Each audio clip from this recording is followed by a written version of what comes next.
kadang-kadang orang cepat bersih dengan musibah. Ya. Kadang-kadang orang cepat melejit. Di sini dikatakan sebaik-baik husnuzan terhadap Allah di waktu menerima nikmat berupa ujian bala. Ulama bilang nikmat dalam ujian bala. Mau kemana lagi?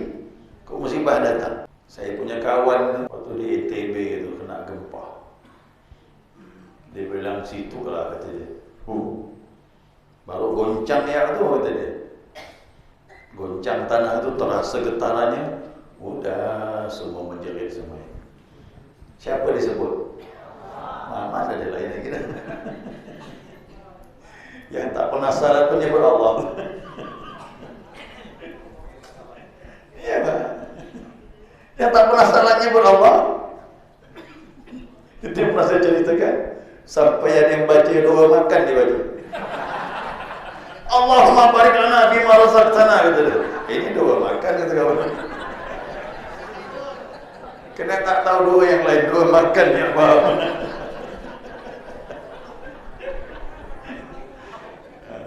Itu lucu katanya. Ada gak takut tapi lihat orang tu punya tingkah aneh-aneh. Jadi tak ada lagi. Jadi musibah ini sebenarnya cubitan dari Allah.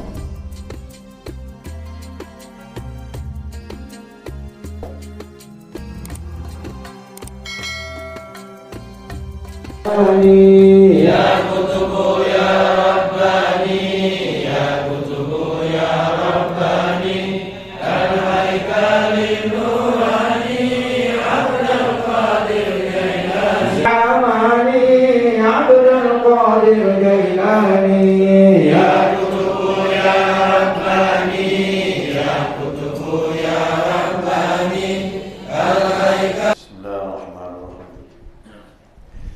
Alhamdulillahi Rabbil Alamin. Allahumma salli ala nuril anwar wa sirril asrar wa tiryakil ahyar mitahi babil yasar Sayyidina wa maulana Muhammadin al-Mukhtar wa alihi al-athhar wa ashabil akhyar adada ni'amillahi wa ibadalih. Subhanaka la ilma lana illa ma 'allamtana إنك أنت العليم الحكيم. اللهم ذكرنا ما نسينا وعلمنا ما جهلنا ولا حول ولا قوة إلا بالله العلي العظيم. قال المصنف رحمه الله تعالى ونفعنا بعلومه في الدارين آمين. Jemaah sekalian yang saya muliakan, Assalamualaikum warahmatullahi wabarakatuh. Alhamdulillah, senantiasa kita mengaturkan pujian dan syukur kita kepada Allah atas limpahan rahmah hidayahnya, sehingga malam ini atas izinnya kita dapat bertemu kembali untuk melanjutkan kajian kita, mudzakarah kita, panduan kitab Al-Hikam. Ya. Silakan maju ya. Nanti yang datang belakangan payah maju. Agak maju sikit.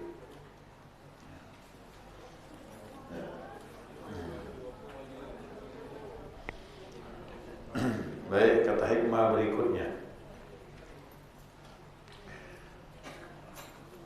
Illam tuhsin zannaka bihi li ajli wasfihi fahassin zannaka bihi li ajli muamalatihi ma'aka. Jika engkau tidak berbaik sangka kepada Allah Subhanahu wa taala, dengan Allah dikarenakan sifat-sifatnya, maka berbaik sangkalah terhadapnya disebabkan perlakuannya bersama. Ya, artinya anugerah yang diberikan kepadamu. Fahal awadaka illa hasanan, maka bukankah pemberiannya kepadamu melainkan kebaikan semata-mata. Wahal asda ilaika illa minanan, ya, illa minanan. Bukankah pemberiannya kepadamu itu melainkan karunia semata-mata. Baik jemaah sekalian, ini masalah sangkaan ya, prasangka terhadap Allah Subhanahu wa taala. Zan ini bisa benar, bisa salah. Itu zan. Ya, walaupun kebanyakan zan ini mendekati kebenaran, tapi tidak untuk kemungkinan bisa keliru. Berbeda dengan waham. Kalau waham keliru betul. Ya, sangkaan yang jauh dari kebenaran itu waham. Nah, tapi kalau zan, ya dia bisa benar, bisa juga tidak. Maka sangkaan ini dibutuhkan, ya, dibutuhkan kekuatan iman. Maka bersangka baik terhadap Allah itu dianjurkan oleh Nabi SAW. Maka Nabi bilang, siapa yang dapat melakukan husnuzan, ya, berbaik sangka kepada Allah, sehingga ia tiadalah meninggal kecuali tetap dalam husnuzan. Jadi dari mulai kita hidup sehat sampai sakit, sampai mau meninggal pun kau dapat husnuzan. Maka kata Nabi harus berbuat demikian. Tidak boleh tidak. Kalau kita tidak berbaik sangka dengan Allah, kita dapat juga akibatnya. Apalagi detik-detik terakhir orang mau meninggal, itu sangat riskan. Ya, sangat riskan sekali. Nah, berbaik sangka itu dimulai dari sekarang, waktu kita sehat, apapun yang kita hadapi. Maka ulama menyatakan an-nasu fi husni zanni billahi ala qismaini. Jadi orang itu dalam sangka baik kepada Allah dibagi menjadi dua. Ya, ada dua bagian, dua golongan.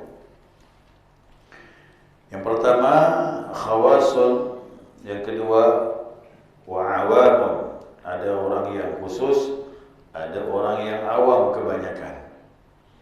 Yang kebanyakan ini pun udah bagus. Nanti kita bahasnya, ya. Siapa ya orang yang khawas ini? Orang yang khawas, orang yang khusus dalam bersangka baik terhadap Allah Subhanahu wa taala. Nah, wa ammal khawasu fa husnu dhannihim billahi ta'ala nasyi'un an syuhudi jamalihi wa ru'yatihi wa kamalihi. Orang yang khawas ini, yang khusus, mereka bersangka, ya, bersangka baik dengan Allah Subhanahu wa taala yang timbul dari menyaksikan jamalullah, keindahan-keindahan yang Allah berikan kepadanya, dan dia melihat kesempurnaan Allah. Waktu kelapangan datang, hati tenang, rezeki cukup. Nah, waktu itu dia melihat jamalullah yang indah-indah. Saya kira sih jamaah itu pun mau juga yang begini, ya, senang rasanya, rezeki cukup, hati lapang, ya. Ini rasanya di surga. Nah, fa husnul dzanni billahi la yanqati'u sawa'un. Yes. Maka sangka baik mereka dengan Allah tak pernah putus. Terus jalan. Kenapa? Keindahan yang datang, kelapangan, badan sehat, ibadah mantap, iman luar biasa, rezeki cukup. Tapi sama saja kepada mereka ini apabila dihadapkan bijamalihi atau bijalalihi. Pertama, yang indah-indah datang, tapi kan tidak selalu. Nah, ada tahap yang kedua, Allah datang apa? Bijalali. Bijalali ini yang pahit-pahit, yang susah-susah. Tak selamatnya lapang, Allah uji kesempitan. Ini jalali ya. Jadi Allah tajalli juga dengan sifat jalannya.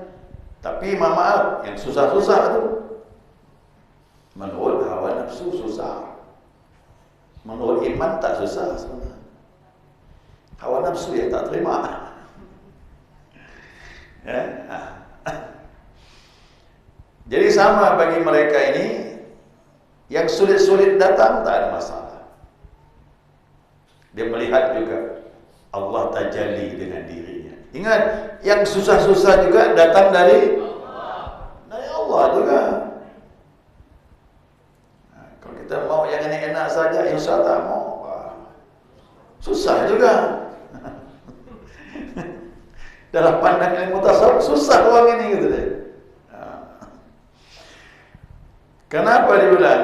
Karena sifatnya Allah Subhanahu wa taala pertama rahmat. Ada rahmat di balik kesulitan itu.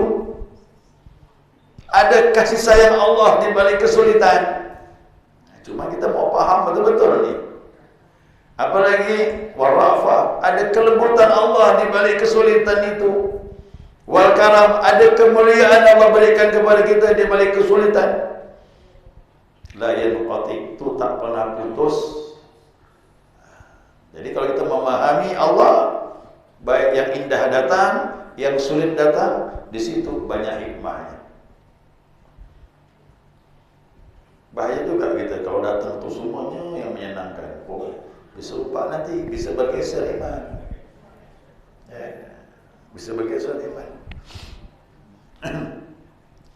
Faidah tajallahu bijalali, apabila tajalli kepada mereka yang sifatnya jalaliyah, yang sulit-sulit, nah, menurut hawa nafsu, atau qahriyatihi, keperkasaan Allah, alimu ma fi tayyidhalika min tamami ni'mati, maka di balik itu di sana ada kesempurnaan nikmat Allah Subhanahu wa taala yang meliputi rahmatnya. Di sini ada ayatnya ya, dibaca tadi itu. Apa kata Allah? Wa asa an takrahu syai'an wa huwa khairul lakum. Itu jelas tu ayat surah Al-Baqarah. Mungkin kamu tidak menyukai sesuatu, tetapi kata Allah, itu baik bagimu. Ya, kita tak mau musibah datang, tapi Allah bilang di situ ada kebaikan untuk dirimu. Kalau lapang terus, nanti lupa diri. Nah, maka Allah beri kesempitan biar sadar. Yang mana tadi kita melenceng, kembali lagi dibetulkan. Kembali kepada Allah Subhanahu wa taala. Fa asa yataqru syai'an wa yaj'alallahu fihi khairan katsira. Mungkin kamu tidak menyenangi sesuatu, tapi Allah jadikan di dalamnya kebaikan yang banyak. Ingat, pernah dengar hadis Nabi SAW, Mayurillahu bi khairan yusib minhu. Siapa orang yang Allah kehendaki kebaikan untuknya, dia diberi kesulitan musibah. Berarti dalam musibah ada kebaikan. Kadang-kadang orang cepat bersih dengan musibah. Ya. Kadang-kadang orang cepat melejit. Di sini dikatakan sebaik-baik husnuzan terhadap Allah di waktu menerima nikmat berupa ujian bala. Ulama bilang nikmat dalam ujian bala. Nanti lambat laun hati kita tak lagi bersandar dengan makhluk. Ya lah, kepada siapa lagi? Mau kemana lagi? Kok musibah datang? Saya punya kawan waktu di ITB itu kena gempa. Dia bilang situ lah kata dia. Baru goncang ya tu kata dia. Goncang tanah itu terasa getarannya, udah semua menjerit semua. Siapa disebut? Mana ada dia lain lagi dah. Yang tak penasaran pun nyebut Allah. Iya Pak. Yang tak penasaran nyebut Allah. Itu yang pernah saya ceritakan. Sampai ada yang baca doa makan dia baca. Allahumma barik lana bima razaqtana kata dia. Ini doa makan kata kawan. Kena tak tahu doa yang lain, doa makan yang paham.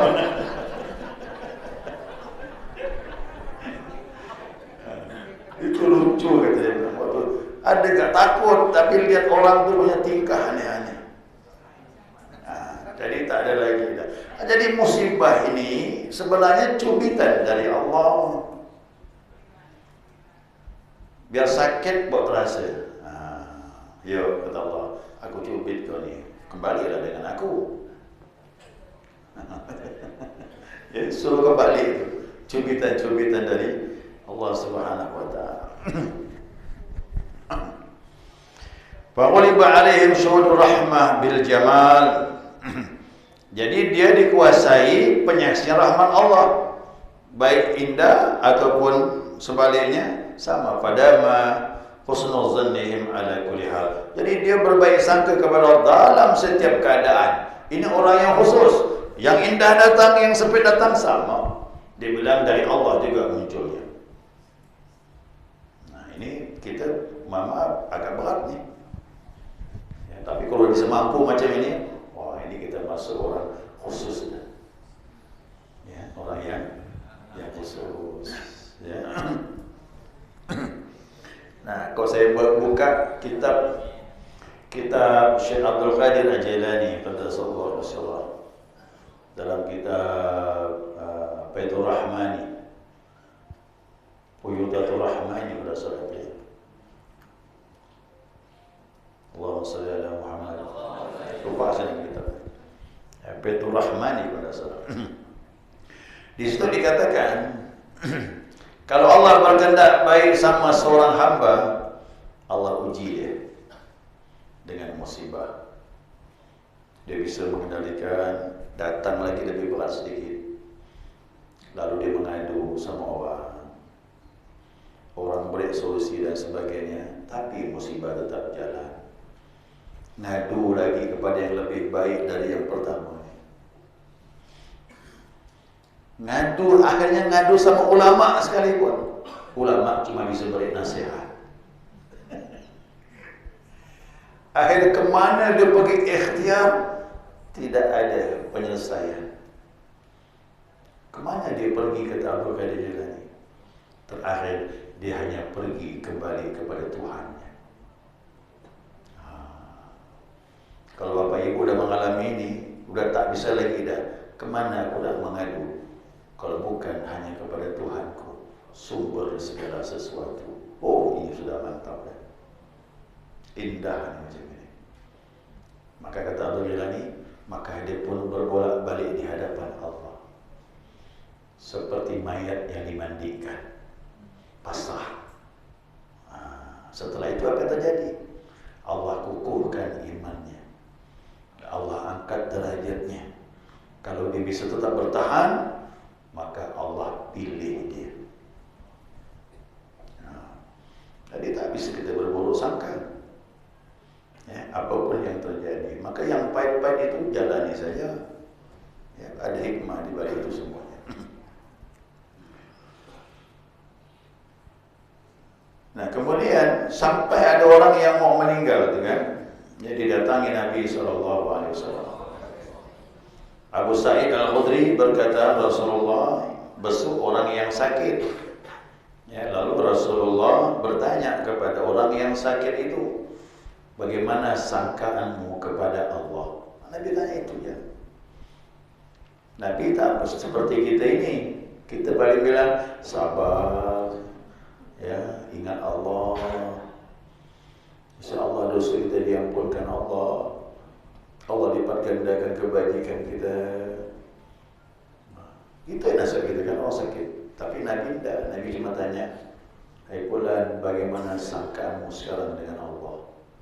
Itu sakit kuat menjelang kematian. Apa dia bilang?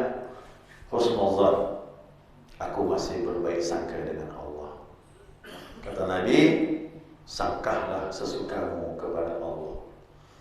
Allah selalu akan memberi apa yang kau sangkakan. Jadi kalau kita masih berbaik sangka dengan Allah dalam situasi seperti itu, pasti kita dapatkan sesuai apa yang disangka hamba tersebut dengan Allah Subhanahu wa taala. Gitu kan jamaah sekalian. Kalau jamaah berzikir menyangka Allah dekat, dapat. Jangan menyangka Allah jauh, jauh lah tu. yang terbaik untuk kita dengan Allah Subhanahu wa taala. Ya. Nah, ini orang-orang yang khusus sudah nih. Kalau begini siap-siap untuk dipilih oleh Allah Subhanahu wa taala. Ya, mudah-mudahan ada yang dimampukan. Saya tidak bilang semuanya. Kok dapat sih semuanya lah. Mudah-mudahan ada yang dimampukan Allah bisa menghadapi situasi seperti ini. Wa amal awam. Nah, sekarang yang awam pula. Bagaimana orang yang awam dalam menyangka kepada Allah? Nah, dia bilang, fa husnul dhanni billahi syai'un an syuhudi ihsanihi. Nah, mereka ini berbaik sangka dengan Allah munculnya sebab menyaksikan kebaikan Allah. Yang pertama tak kuat dia nih, tak mampu dia. Dia masih mampu, dia berbaik sangka dengan Allah karena Allah Maha baik. Ya, nikmatnya tak terhingga. Wa husnu muamalatihi wa imtinani. Dan dia berbaik sangka dengan Allah karena perlakuan Allah dengan dia begitu banyak karunia yang Allah berikan kepadanya. Ini pun bagus juga. Yang untuk tahap awal bagus nih. Dan mantap dah. Nah, apabila turun kepada mereka hal-hal yang tak baik, yang sempit-sempit, bagaimana dia? Nah, dia melihat tadi anugerah Allah. Ya Allah, kalaupun kesempitan datang kepada aku, tapi kebaikanmu banyak, lebih daripada ujian ini. Nah, gitu dia. Jadi Bapak Ibu harus begitu. Jadi datangnya penyakit, ya Allah sakit. Walaupun setahun, ikut Nabi Ayub alaihissalam. Ya Allah, 7 tahun aku sakit, tapi 70 tahun aku sehat. Bisa tak? InsyaAllah. Ya. Nah, kan kita kalau masalah susah penyakit ikut Nabi Ayub alaihissalam. Ya. Ikut Nabi Ayub.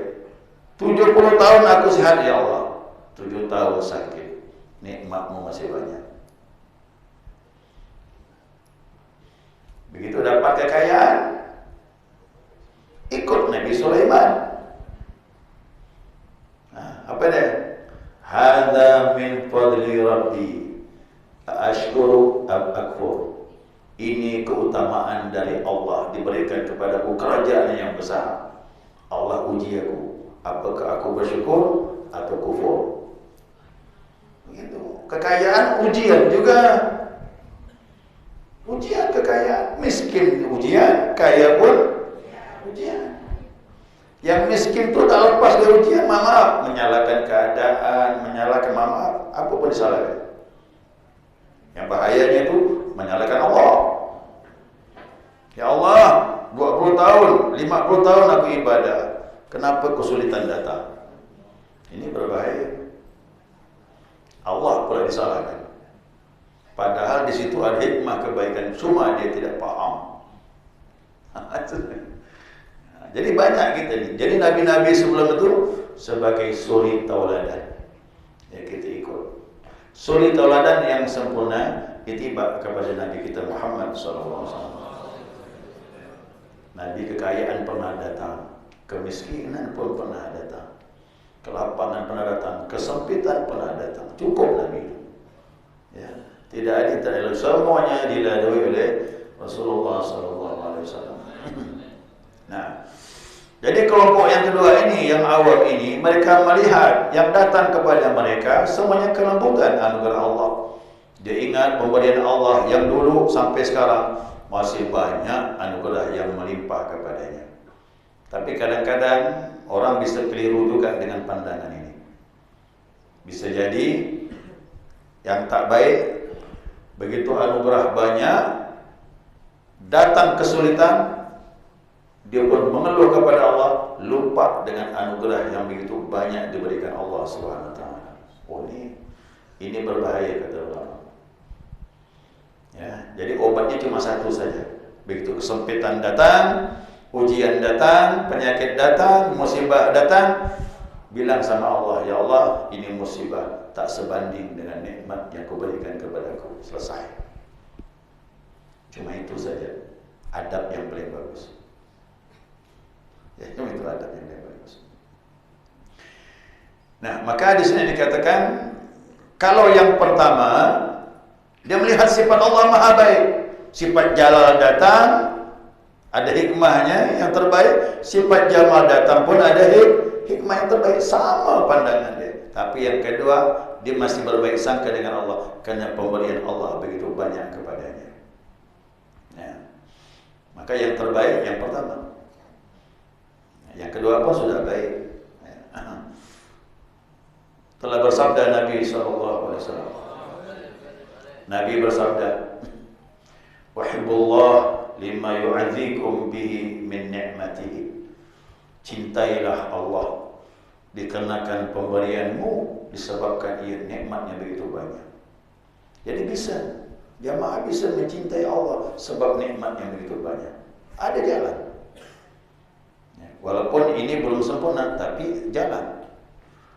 Jadi pandang nikmat Allah begitu banyak, maka kata Nabi, cintailah Allah kerana dia banyak memberi kepadamu. Wahibbuni bihubbillah, dan cintailah aku, kata Nabi, kerana aku mencintai Allah. Ini jelas ni hadis ni ya. Jangan ragu lagi cinta Nabi dengan Allah SWT. Jadi cintailah Allah kerana pemberiannya begitu banyak. Cintailah Nabi Muhammad SAW kerana beliau sangat dan sangat mencintai Allah. Tidak ada kecintaan yang paling sempurna kepada Allah kecuali Nabi kita Muhammad SAW. Jadi wali-wali Allah mencintai Allah itu percikan daripada cintanya Nabi kita Muhammad kepada Allah. Ya. Nah, itu jalannya. Maka berusahalah jamaah sekalian untuk mencintai orang-orang yang mencintai Allah. Syekh Abu Hasan radhiyallahu anhu berkata, ini Abu Hasan Asy-Syadzili rahimahullah taala, "Inna lanuhibbu ila Allah." Sesungguhnya kami tidaklah mencintai kecuali hanya Allah saja. Bayangin. Ini wali besar. Kutub juga pada zamannya, Kutubul Aqtab. Apa kata beliau? Sesungguhnya kami tidak mencintai kecuali hanya Allah saja. Ya, tak ada yang lain. Jubilatil qulubu ala hubbi man ahsana ilaiha. Ada satu ungkapan lagi, ya, hati ini cenderung kepada yang dicintai orang yang paling baik kepadanya. Siapa yang paling baik? Kalau bukan Allah, siapa yang paling baik? Yang tak kita minta dikasih. Ya, mana nur? Kalau orang lain memberi terbatas, masih hitung-hitungan. Tapi kalau Allah beri tak terbatas. Bagi orang ahli dunia, harta lah paling banyak. Itulah paling berharga. Tapi bagi para sufi, para wali, makrifat itulah harta yang paling mahal. Yang kenal Allah harta yang paling mahal. Inna lima lam nara muhsinan ghairallah. Kata Abu Hasan, sesungguhnya kami tidaklah melihat kebaikan dari selain Allah. Artinya kalau ada orang memberi kepada beliau sesuatu, langsung pandangannya Allah lah yang beri aku, kata dia. Ya, lam nuhibbu siwahu, dan kami tidak menyenangi kecuali hanya Tuhan saja. Masya Allah. Ini tauhid yang sudah mantap padu sudah. Ini tadi termasuk golongan yang pertama. Ya, golongan yang pertama, mereka yang sudah satu hati mereka hanya Allah, tak bisa lagi dibagi. Ini orang begini ini tak bisa dibagi lagi dah. Cintanya tak bisa dibagi. Walaupun dengan istri, justru istri itu mencintai dia kerana dia mencintai Allah. Faham ini? Nabi itu bukan perempuan, laki-laki pun cinta dengan beliau. Itu pengaruh cinta dengan Allah tu begitu. Ya. Jangankan perempuan, laki-laki pun cinta dengan Nabi sallallahu alaihi wasallam. Makanya seorang istri kalau dapat seorang suami wali Allah, sayang pasti dia. Karena suaminya menyayangi Allah, pasti istri pun menyayangi dia. Kalaupun dia menyayangi istri, itu percikan kerana cintanya kepada Allah. Sayang sama anak, itu percikan cintanya kepada Allah. Sayang sama makhluk, itu percikan cintanya kepada Allah Subhanahu wa taala. Nanti sampai derajat cinta yang sebenarnya. Berarti sudah sampai derajat cinta, musibah datang, nikmat datang, sama saja. Nah, cuma kita ni kan sekarang ni kan masih labil. Kelapangan datang kayak di surga dunia ni. Kesempitan datang,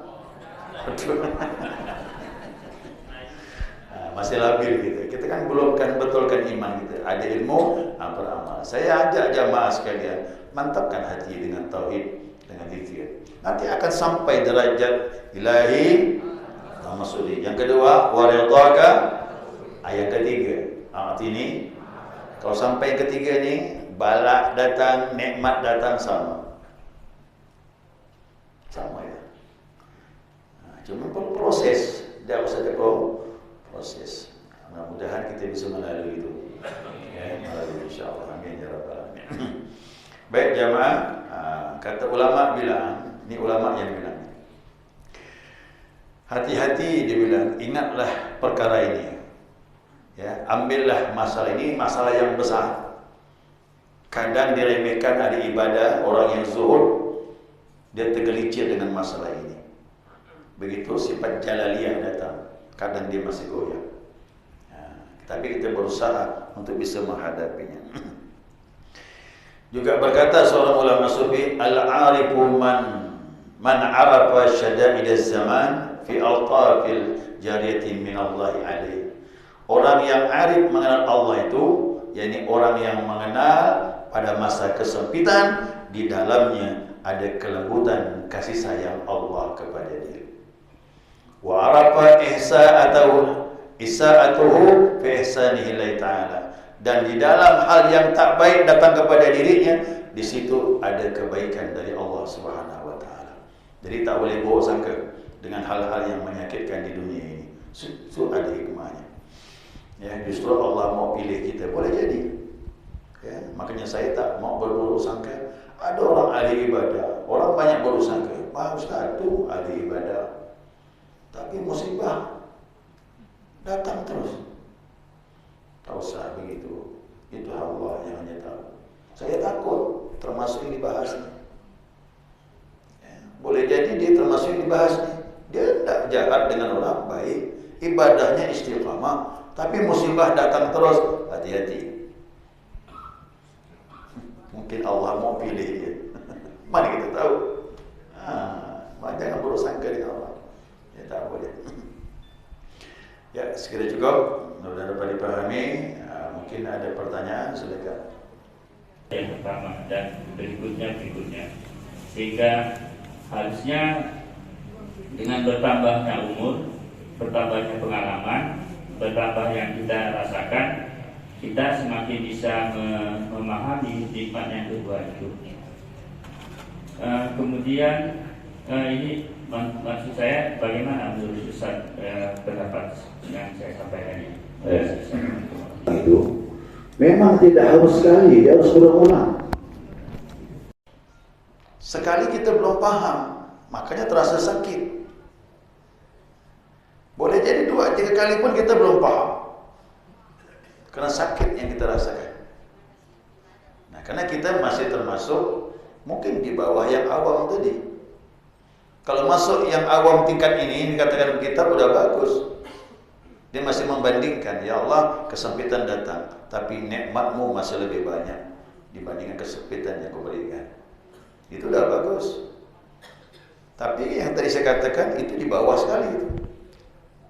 Datang kita maaf, sulit menerima karena kita masih di bawah awam.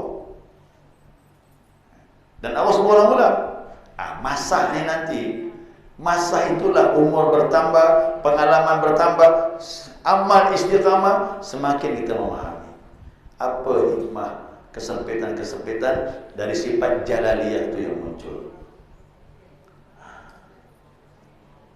Dan memang bola-bola, harus bola-bola. Nanti dapat bisa bedakan mana orang yang memang sudah memahami di dalam musibah tersebut, mana orang yang tidak bisa memahami. Kalau kita belajar ni paham. Kemarin reflek ya beliau guru kita ngomong, kamu kalau disakiti orang jangan marah. Gimana Pak Kiai? Gimana bisa begitu? Nah, kamu tahu, yang begitu juga dari Allah. Terkejut saya. Saya sudah tahu teorinya, cuman karena dia kaya dengan pengalaman, kita kan tanya langsung. Kalau mau jadi hamba Allah, dua-duanya harus dihadapi.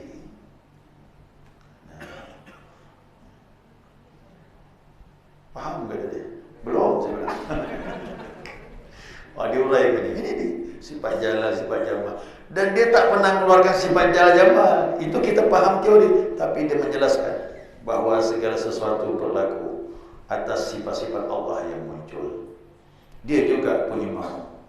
Cuma kita mampu menghadapi atau tidak, tergantung kita ini. Maka dia bilang, zikir, teruskan. Nanti kamu kuat menghadapi itu. Dia bilang gitu. Nah, saya bilang, kok masalah kita lebih paham, tapi dia pengalaman. Omongannya itu saya pertimbangkan dengan kitab. Semua sesuai. Ya, sesuai. Bahkan terhadap paham yang berbeda dengan kita ini, dia masih bersangka baik. Kalau kita kan sakit juga hati ini kan, kita dibid'ahkan, bilang sesat.